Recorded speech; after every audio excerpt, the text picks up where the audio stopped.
Osa 1. Hemulin pubi. Joku seuraa minua.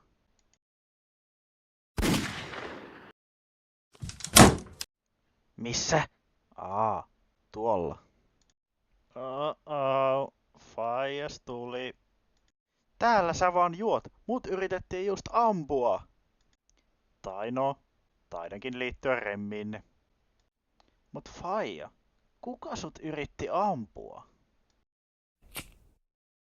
Sen takana oli Mörkö. Samaan aikaan Mörön linnassa. Kenraali Ted kuoli. Niin arvelinkin. Nyt kostoni voi alkaa.